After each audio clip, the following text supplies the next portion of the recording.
नमस्कार दोस्तों, the logical Indian YouTube channel में आप सभी का बहुत बहुत स्वागत है। मैं अधिवक्ता भाविनी उपाध्याय। आप रोज़ इसी चैनल पे माननीय पंकज कुमार त्रिपाठी जी को सुनते हैं। आज मुझे ये सौभाग्य प्राप्त हुआ है कि मैं सर का आप सभी के सामने इंटरव्यू कर सकूं। नमस्कार सर। सर, आपका बहुत बहुत धन्यवाद। आप अपनी रोज़ की चर्चाओं के माध्यम से आपने लोगों को बहुत हद तक जागरूक किया है। आज मैं चाहती हूँ कि इसी संविधान पे, क्योंकि लोग भी जानना चाहते हैं, बहुत सारे प्रश्न लोगों के भी आते हैं, मैं भी रोज़ व्यूज़ देखती हूँ, आपकी बातें सुनती हूँ, तो लोग बहुत सारी चीज़ें जानना चाहते हैं। आज मैं उसी प्रश्नोत्तर के माध्यम से आपसे संविधान पर कुछ चीज़ें और जानना चाहती हूँ। बहुत बहुत धन्यवाद भावनी जी। मुझे भी बहुत अच्छा लगेगा कि आप स्वयं एक अधिवक्ता हैं और अधिवक्ता को विधि का एक ज्ञान होता है, एक सहज समझ होती है। इसलिए आप अपने प्रश्नों के माध्यम से मुझे कुछ ऐसा बोलने का अवसर प्रदान करेंगी जो भारत की जनता के लिए जानना बहुत ज़रूरी है, और जिसको जानने के बाद लोग संविधान की महत्ता को और अधिक समझेंगे, न केवल किताब के रूप में, न केवल ग्रंथ के रूप में, बल्कि उनके जीवन में कितना उपयोगी होने वाला है, हो सकता है, और यह भी कि अब तक न जानने से कितना नुकसान हुआ है देश का, यह सब वो लोग समझ सकेंगे। इसलिए आपका बहुत बहुत स्वागत है।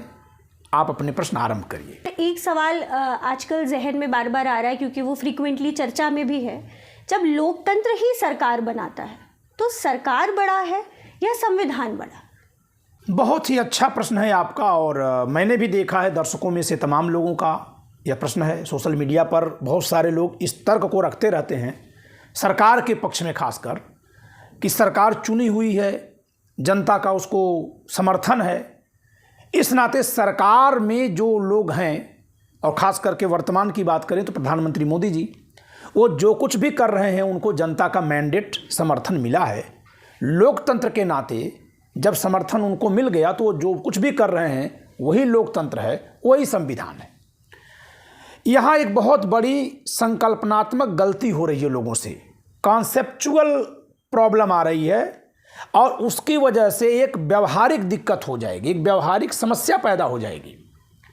समस्या ये पैदा हो जाएगी कि फिर चुनाव के माध्यम से क्या हम अपना सारा अधिकार छोड़ देते हैं?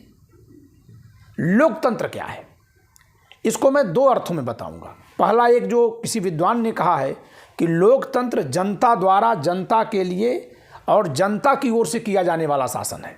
तो जनता द्वारा और जनता के लिए, जनता की ओर से किया जाने वाला शासन, यानी जो शासन आप कर रहे हैं वह जनता के लिए ही कर रहे हैं। जनता की ओर से तो आपको चुन लिया गया, और दूसरी बात, जनता के लिए करेंगे तो हर समय एक परीक्षण होते रहेगा कि जो कर रहे हैं वो जनता के लिए उपयोगी है या खुद उस नेता के लिए उपयोगी है जो वोट के माध्यम से सत्ता में बैठा है।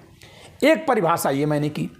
एक दूसरी परिभाषा कि लोकतंत्र में दो शब्द हैं, लोक और तंत्र। यानी लोक की सत्ता चलेगी, लेकिन वो एक तंत्र से चलेगी, वो भीड़ से नहीं चलेगी। अन्यथा अगर तंत्र को हटा दें तो लोक तो सब कुछ है। सड़क पर अगर 100 लोग घूम रहे हैं वो भी लोग हैं, वो सड़क पर बीच में बैठ गए वो भी लोग हैं। एक ही सिपाही आकर उनको हटाता है। अगर वो कह दे कि नहीं हम तो इतने सारे लोग हैं, तो फिर तंत्र कहाँ रह जाएगा? तो जो लोक की व्यवस्था चलेगी वो एक तंत्र से चलेगी। संविधान ही वो तंत्र उपलब्ध कराता है जिससे लोक की व्यवस्था चल सके। आप कल्पना करिए, कुंभ मेले में करोड़ों लोग जाते हैं, सब लोग स्वतः जाते हैं, सबकी भक्ति है, सब लोग जाते हैं। अगर वहाँ से पुलिस और प्रशासन को हटा दिया जाए तो मेला संपन्न होगा? नहीं हो पाएगा। और बिजली, पानी, अन्य तरह की सुविधाएं, सिस्टम हटा दी जाए, सीवेज सिस्टम हटा दिया जाए, तमाम जो पेयजल डिपार्टमेंट काम करते हैं वो सब हटा दिया जाए, तो क्या वो मेला का आयोजन हो पाएगा? नहीं हो पाएगा। तो केवल लोक से नहीं चलता है, लोक के साथ तंत्र जुड़ता है। अब तंत्र के आगे अगर आपने राज लगा दिया तो राजतंत्र है। राजतंत्र में दो बातें होती हैं कि जो राजपद पर बैठेगा उसके दो मैंडेट होते हैं। एक तो या तो राजा का बेटा हो, और नहीं तो युद्ध लड़के राजा को मार दिया हो, तब उस तंत्र का वो मालिक बनता। और उसमें राजतंत्र में एक तो बैठने की बात हो गई, दूसरा सारा निर्णय उसके द्वारा उसके लिए लिया जाएगा। अगर वह समझता है कि पड़ोसी राज्य से संधि कर लेने में उसकी जान की सुरक्षा रहेगी तो कर सकता है। अगर उसको लगता है कि नहीं युद्ध करने में फायदा है तो कितने सैनिक मरेंगे इससे कोई मतलब नहीं, वो युद्ध की योजना बनाएगा और करेगा, क्योंकि वो अपने फायदे के लिए कर रहा है और सारी प्रजा उसी के लिए सोचती है। ये राजतंत्र है।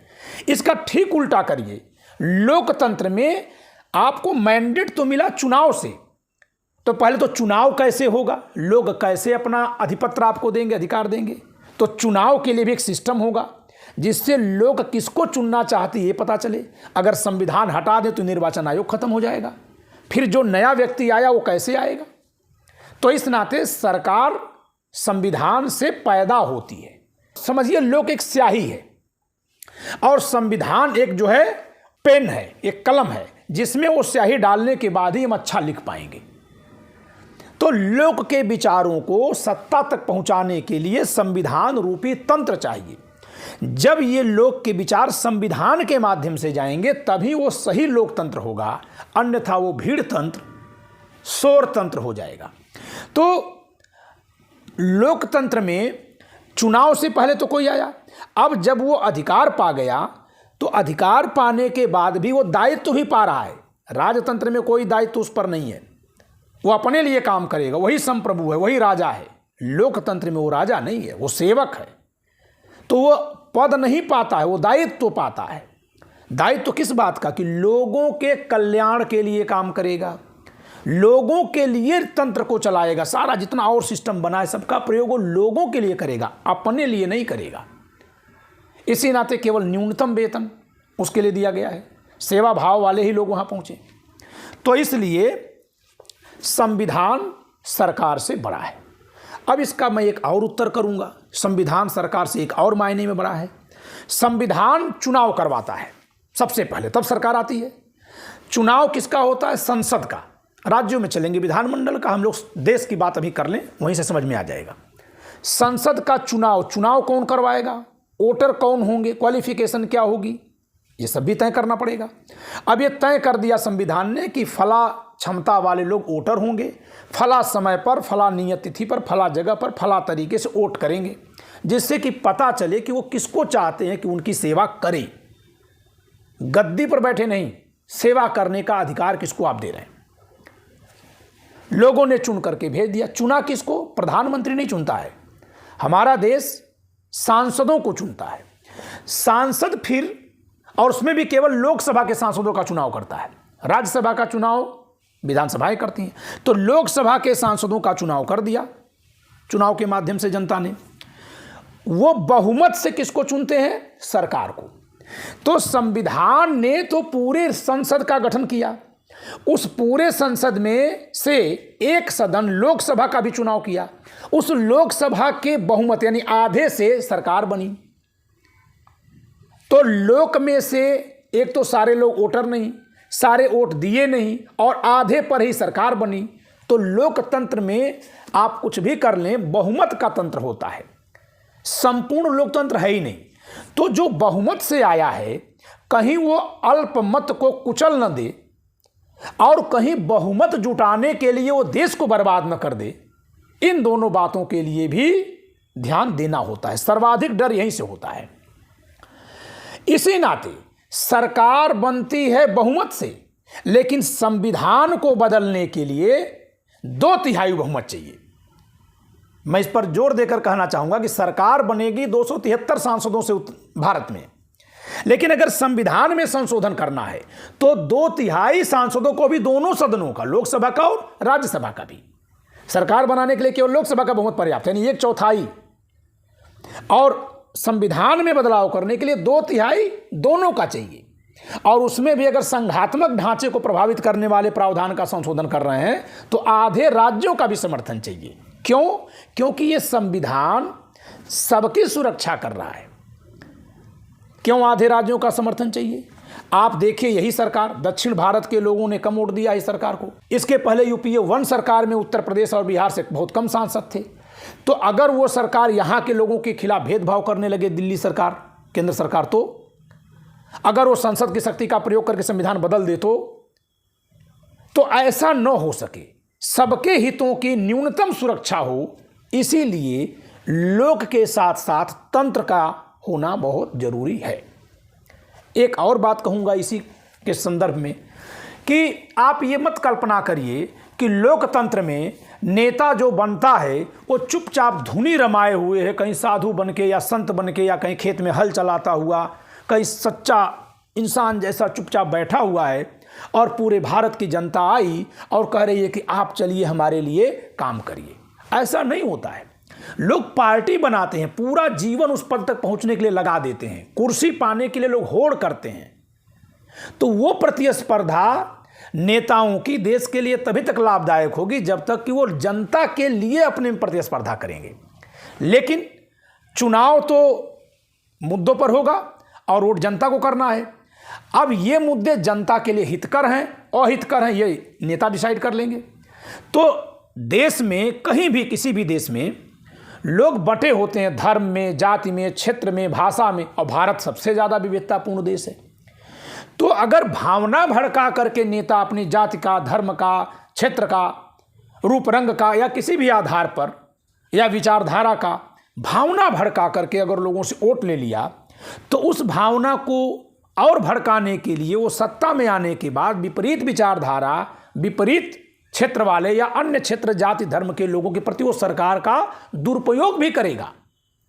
फिर ये लोकतंत्र नहीं होगा, ये भीड़ तंत्र में बदल जाएगा। तो संविधान इस बात की भी रखवाली करता है कि पहले तो ऐसे गलत तरीकों से वोट ही मत लीजिए, लेकिन अगर आपने ले लिया तो भी इसका आगे प्रभाव नहीं हो जनता पर। जिन्होंने आपको वोट नहीं दिया उनके ऊपर आप शक्ति का दुरुपयोग न कर पाएं, इसलिए भी प्रावधान है। तो इस नाते संविधान से सरकार पैदा होती है, सरकार से संविधान नहीं है। सरकार बहुत छोटा है संविधान के सामने। सर बहुत अच्छा लगा, आपने बहुत अच्छे से उत्तर दिया और हमें बहुत अच्छे से, हमें लगता है हमारी जनता को भी बड़े अच्छे से समझ में आई आपकी बात। सर एक सरकार जो है वो जनता द्वारा चुनी जाती है और न्यायाधीश जो हैं वो नियुक्त किए जाते हैं। क्योंकि मैं अधिवक्ता हूं तो मैं ये जानना चाहती हूँ कि इस पर आपके विचार क्या हैं कि सरकार के द्वारा किए गए फैसलों पर क्या न्यायपालिका एक्शन या रिएक्शन दे सकती है? देखिए ये प्रश्न आजकल बहुत चल रहा है और बल्कि इसको मैंने कई जगह सोशल मीडिया में देखा कि लोकतंत्र बनाम न्यायतंत्र बनाकर चला रहे हैं। पहली बात तो यह कि न्यायतंत्र कुछ नहीं है, वो लोकतंत्र का एक हिस्सा है। न्यायतंत्र का मतलब हुआ न्यायपालिका का पूरा सिस्टम, लेकिन वो राज नहीं करता है, राज लोकतंत्र कर रहा है और लोकतंत्र के रखवाली के लिए ही न्यायपालिका बनाई गई है। संविधान में लोगों के अधिकार दिए गए हैं, कानून में लोगों के अधिकार दिए गए हैं, वो दो तरह के हैं। एक अधिकार की व्यक्ति बनाम व्यक्ति के हैं, दूसरे अधिकार व्यक्ति के सरकार के खिलाफ हैं, खुद उसी सरकार के खिलाफ हैं जिसको हम चुनते हैं। तो अगर हम उन अधिकारों की शिकायत करने गए जो सरकार के खिलाफ हैं कि सरकार ने कुचल दिया हमारे अधिकार, हमारी ज़मीन ज़बरदस्ती हड़प लिया, हमें बिना सुने ही हमें जेल में डाल दिया, हमारे साथ भेदभाव किया, तो हम जाएंगे कहाँ? सरकार को हमने चुन लिया, लेकिन कहीं वो गलत न करे, सरकार संविधान के अनुसार चले, इसकी जांच कौन करेगा, कहाँ करेगा? तो इस नाते न्यायपालिका की कल्पना की गई है और वो सरकार से उसको स्वतंत्र रखा गया है। स्वतंत्र कैसे रखा गया है? नियुक्ति में बहुत ज़्यादा हस्तक्षेप सरकार का नहीं होगा और उनके बर्खास्तगी में हटाने की भी पावर नहीं होगी। संसद को पावर दी गई कि संसद 2/3 बहुमत से जैसे संविधान में संशोधन कर सकेगी, उसी तरह के बहुमत की जरूरत पड़ेगी किसी न्यायाधीश को हटाने के लिए भी, और न्यायाधीशों के वेतन भत्ते में कोई कमी नहीं की जाएगी। तो न तो उनको कोई डर है हटाए जाने का, न अपने वेतन भत्ते में कमी किए जाने का, और सरकार उन पर बहुत नियंत्रण नहीं रख सकती है। इस नाते न्यायपालिका जनता के हितों की रखवाली के लिए सरकार से सवाल करती है, कर सकती है। एक तो जनता बनाम सरकार, दूसरे संविधान में आपकी कई तरह की सरकारों की कल्पना है, राज्य सरकार और केंद्र सरकार। ये अलग अलग सरकारें क्यों हैं? इसलिए हैं क्योंकि बहुत बड़ा देश है। तो बड़े देश में हो सकता है कि आधे क्षेत्र के ही लोग इतना ज़्यादा वोट दे दें कि कि वहीं से सरकार बनाने लायक बहुमत मिल जाए या आधे से ज़्यादा। जैसे आपके देश की बात अगर मैं करूं तो इस समय जो बीजेपी को समर्थन मिला हुआ है, बहुमत जो मिला हुआ है, उसमें केरला की कोई सीट नहीं है, तमिलनाडु से अब कोई सीट नहीं है। पहले एनडीए के समर्थन में एआईडीएमके थी, लेकिन तब भी उसकी ज़रूरत नहीं थी। उड़ीसा से बहुत कम सीट है, और इसके पहले भी ऐसा होता रहा है। तो अगर सारी शक्ति केवल केंद्र सरकार को दे देंगे, सारी हर तरह की शक्ति, और राज्य सरकार खत्म कर देंगे, या केंद्र सरकार को राज्यों की सरकारों को खत्म करने की शक्ति दे देंगे, तो जहां के वोटर्स ने इनको वोट दिया वहीं के लोगों को सारे संसाधन दे देंगे और उधर कब्जा करवा लेंगे। ऐसा हुआ भी है। जब पाकिस्तान दो हिस्से में बना था, आज का पाकिस्तान और आज का बांग्लादेश, जो पूर्वी पाकिस्तान कहा जाता था, तो शक्ति के सारे संसाधनों पर, सारे पदों पर, सेना में और हर जगह नियंत्रण किसका था? जो आज का पाकिस्तान है वहां के लोगों का। उन लोगों ने बांग्लादेश जो आज का है उसको सैरगाह बना दिया, और वहां इतना भयानक उन्होंने दुराचार किया सेना के लोगों ने कि वहां के लोग बांग्लादेश मुक्ति मोर्चा वाहिनी बना करके अपने को आज़ाद कराने के लिए लड़ने लगे, यानी देश टूट गया। तो ऐसा नहीं है कि पाकिस्तान के संविधान के रहते हुए वहां के लोगों ने गलत किया तो दूसरे देश के लोग नहीं करेंगे। अगर संविधान में कोई कमजोरी होगी या संविधान के प्रति जनता का लगाव नहीं होगा, भले संविधान में अच्छा लिखा हो, और सत्ता में बैठे लोग दुरुपयोग करना चाहेंगे, जनता रोकने लायक नहीं होगी, तो ऐसा देखा जाता है कि जिधर हमारे समर्थक हैं उधर के लोगों को, जिधर हमारे विरोधी हैं उन पर तवज्जो दे दी जाती है, भावना भड़का दी जाती है। मैं इसका एक बहुत घृणित उदाहरण दे रहा हूं। हमारे भारत में सोशल मीडिया पर देखने को मिला कि जब अनुच्छेद 370, जिसको हम लोग धारा 370 कह रहे हैं, 2019 में हटाई जा रही थी और हटा दी गई थी, तो उसके बाद सोशल मीडिया पर उत्तर भारत के लोग, जम्मू कश्मीर राज्य को छोड़कर, खासकर यूपी, बिहार के, राजस्थान के, मध्य प्रदेश के लोग एक बहुत फूहड़ सा स्लोगन लगा रहे थे कि अब हम वहाँ से शादी करके लड़की लाएंगे। हमारे समाज में शादी करके लड़की लाने का मतलब होता है एक तरह से पराजित कर देना। गालियाँ भी ऐसे ही बनी है। कोई ये तो नहीं कहा ना कि हम अपने घर से अपनी बहन को वहाँ भेज देंगे, ये नहीं कहा। दूसरा लोग कह रहे थे हम प्लॉट वहाँ खरीद लेंगे, यानी कब्जा करेंगे। तो आप इसको समझिए कि जब इतने भर से लोगों की भावना है कि यहाँ का बहुमत है और हम वहाँ कुचल रहे हैं, हम जाके ऐसा कर लेंगे, तो अगर राज्य सरकारें खत्म कर दी जाएंगी, सारी शक्ति केंद्र को दे दी जाएगी, तो ये अलग अलग इलाकों को दूसरे इलाकों के लोगों के कब्जे में कर देंगे और उससे वहां अन्याय पैदा हो जाएगा। अब वोट तो ऐसे मिलते रहे हैं, जैसे इसी सरकार में जम्मू कश्मीर का कोई समर्थन नहीं है, राज्यसभा भी खत्म हो गई वहां से। अब तो जम्मू कश्मीर के लोगों पर अगर यहां के लोग जाके अत्याचार करने लगे तो उनकी आवाज कौन सुनेगा? इसी नाते राज्य की सरकारों का होना जरूरी होता है। इसी नाते जब जम्मू कश्मीर राज्य को राज्य की जगह हटा करके संघ शासित प्रदेश बनाया गया, तो बुद्धिजीवियों ने, संविधानवादियों ने आलोचना की कि आप 370 तो हटाइए, लेकिन इसके राज्य का दर्जा मत छीनिए, वहां की विधानसभा रहने दीजिए। खैर, संघ शासित के बाद भी वहां विधानसभा बननी है, अब चुनाव कब होगा देखा जाएगा। मैं दृष्टांत के लिए बात कह रहा हूं। तो सरकार कई तरह की, अब संघ सरकार और राज्य सरकार, कहीं केंद्र में बैठी सरकार राज्य में दूसरी पार्टी की सरकार उसकी शक्ति कुचलने लगे, छीनने लगे, जो इस समय खूब बढ़ गया है।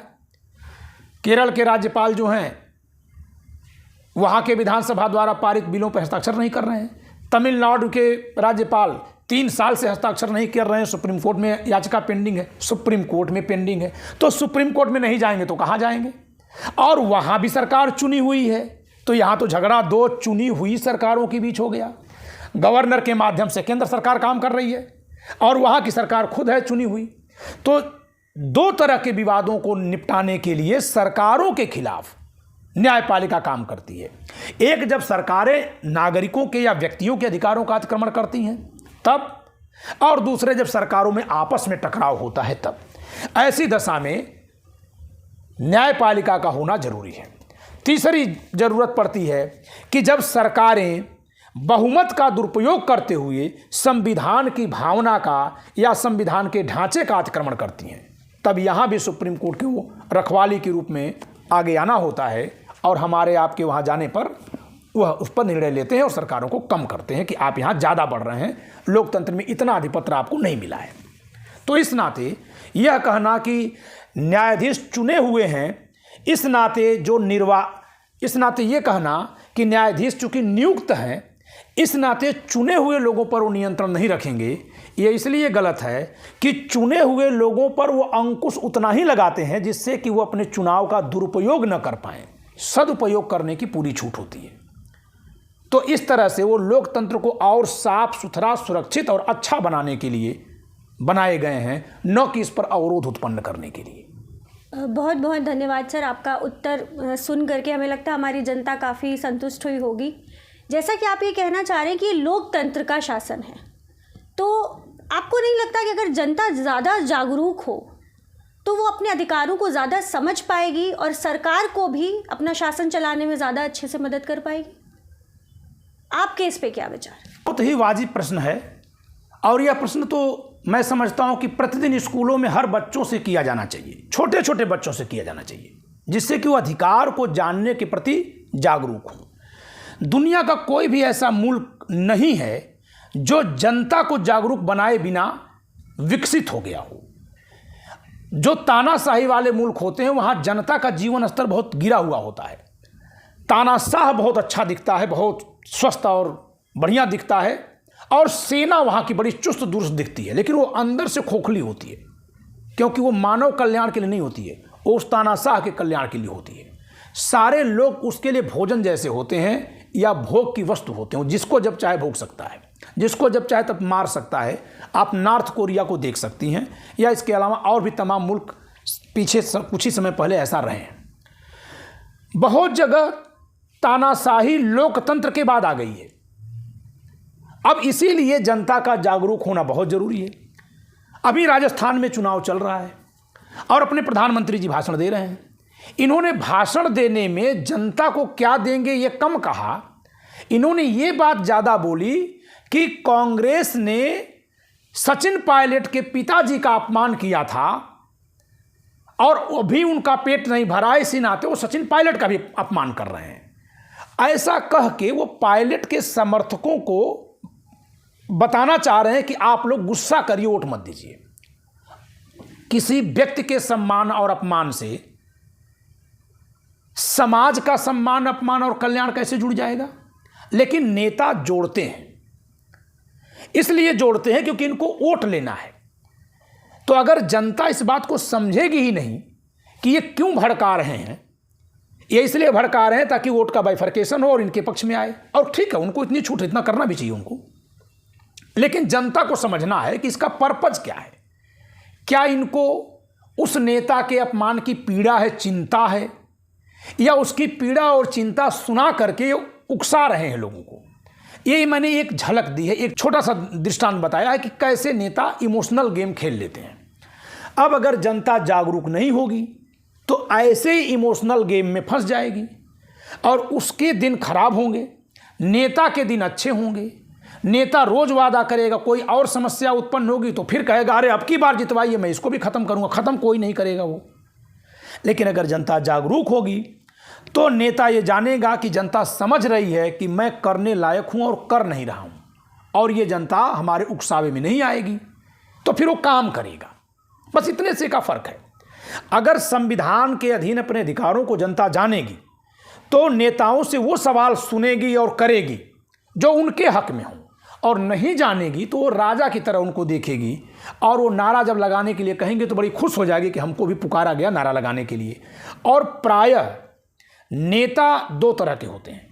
एक वो होते हैं जो किसी मुद्दे की राजनीति करते हैं, जो चाहते हैं कि देश की जनता का कुछ कल्याण हो, कर पाए न कर पाए, लेकिन कम से कम उनके चुनावी मुद्दे आगे बढ़ाने वाले होते हैं। दूसरे नेता या दूसरा एक विषय होता है कि जज्बाती बातें की जाएं, इमोशनल बातें की जाएं, जिससे कि लोगों की भावनाएं भड़काई जाएं। जैसे ऐसे कि अभी हम आप एकदम ठीक से बैठे हैं, अभी कोई तीसरा व्यक्ति आकर हम लोगों को गाली दे दे और चुप हो जाए तो हम लोग भड़क जाएंगे उस पर। लेकिन वो कह दे कि जो मैं गाली दे रहा हूं ये मेरी नहीं है, ये फला है और पीछे पिस्टल लेकर खड़े हैं, मेरे बच्चे के कनपटी पर लगाएं इसलिए गाली देने के लिए कहे थे, तो बाद में हम लोग शांत हो जाएंगे और बोलेंगे ये तो इसका तो कोई दोष नहीं है। लेकिन उस एक क्षण पर तो गुस्सा आ गई। अगर ऐसे ही एक्टिंग करा के लोगों से वोट ले लिया जाए तो वो कौन सा लोकतंत्र होगा? वो लोक होगा लेकिन तंत्र नहीं होगा। वो संविधान के से विपरीत सरकार बन जाएगी। ऐसी ही सरकारें किसी के नियंत्रण को स्वीकार नहीं करना चाहती हैं। ऐसी ही सरकारें जो लोगों की भावनाओं को भड़काकर सत्ता में लोग आते हैं, वो नहीं चाहते हैं कि लोग संविधान के अधीन अपने अधिकार जानें। तो आगे एक और बड़ी काली आएगी, एक अंधेरा आएगा। वो क्या? ऐसे नेता शिक्षा को बंद करेंगे, जागरूकता को बंद करेंगे। तो पहले तो वो अपने कार्यकाल को बढ़ाने के लिए, चुनाव जीतने के लिए ऐसा करेंगे, लेकिन उनके स्वार्थ के नाते जनता अंधेरे में चली जाएगी, और जब जनता अंधेरे में जाएगी तो नेता का तो कार्यकाल या जीवन बीत जाएगा, लेकिन देश अंधेरे में चला जाएगा और फिर पूरा देश ही पिछड़ जाएगा। फिर एक समय ऐसा आएगा कि उसी नेता के वारिस का मतलब मैं उस पार्टी से नहीं कह रहा हूं, हर नेता को एक दूसरे का वारिस मानिए, जो पहले से आए बाद वाले। अब वो क्या करेगा? वो कहेगा संविधान ही सब बर्बादी की जड़ है, और तब ये जनता जो संविधान कुछ नहीं जानती वो भी मान लेगी हाँ संविधान ही बर्बादी की जड़ है। तो जिस जनता के लिए लोकतंत्र लाया गया, संविधान लाया गया, उसके अधिकार लिखे गए, इससे जनता को जब वंचित कर देगा नेता, तो बाद में वो सारा दोष इसी पर मढ़ देगा। आप सुनती भी होंगी, आप स्वयं अधिवक्ता हैं, आपको ऐसे अनुभव हुए होंगे कि कोई व्यक्ति घटना घट गई, दुर्घटना घट गई, बलात्कार हो गया, डकैती हो गई, मर्डर हो गया, थाने पर जा रहा है, FIR नहीं लिखी जा रही है, और वो क्या बोलता है, पता नहीं कैसा देश का संविधान है, एकदम बेकार लिख दिया गया है। कुछ लोग उसमें लिखने वालों की जातियां भी बता करके उसको और ज़्यादा वो कर देते हैं, अपने विपरीत दिखा देते हैं। उस व्यक्ति को ये पता ही नहीं है कि FIR संविधान में नहीं लिखनी है। FIR लिखवाने की जिम्मेदारी उस सरकार की है जिसको तुम चुनकर बैठाए हो, और वही अपने थानेदार को मना किया है कि FIR मत लिखना। 2 कारणों से मना किया है। एक तो कि अपराध जो हुआ है वो अपराधी उसी की पार्टी में जाने वाला है, सारे अपराधी पार्टियों में जाते हैं, सत्ता के करीब जाते हैं, और वो ज़्यादा बढ़ चढ़ कर चुनाव में भाग लेते हैं, शरीफ लोग अपने घरों में बैठ जाते हैं। तो एक तो कि अपराधी उसका अपना कहीं से कुछ है, तो इस नाते नहीं कहेगा, और दूसरा कि जैसे ही FIR लिखेगा तो रिकॉर्ड में आ जाएगा अपराध, और दिखाना है जनता को कि हमारे इलाके में अपराध नहीं है। तो FIR न लिखने का कारण संविधान है ही नहीं, बल्कि वो नेता है, और वही बाद में संविधान को लांछित करने लगेगा कि संविधान ही बेकार है, और फिर जनता से और वोट लेगा कि हमको संविधान को हटाने का, इसको बदलने का अधिकार दो, और जनता फिर दे देगी। चूंकि जनता तो पढ़ी लिखी नहीं रहेगी, तो फिर बदल के क्या कर दिया ये भी नहीं जान पाएगी। तो इस तरह से जन जागरूकता ही लोकतंत्र का बचाव है, और लोकतंत्र ही जनता का सबसे अच्छा तंत्र है, सबसे अच्छा विकास का उपाय है। सर बहुत बहुत धन्यवाद आपका उत्तर जान करके हमारी जनता को भी बहुत अच्छा लगा होगा। मैं तो यही चाहूँगी, और हमारे व्यूअर्स भी ये चाहते हैं कि आप भी जनता की सेवा करने के लिए किसी न किसी माध्यम से आगे आएँ, ताकि जनता का भी कुछ भला हो सके आपके माध्यम से। आप लोगों से भी निवेदन है कि आप लोग ज़्यादा से ज़्यादा हमारे वीडियोस को लाइक करिए, चैनल को हमारे आप सब्सक्राइब करिए। धन्यवाद।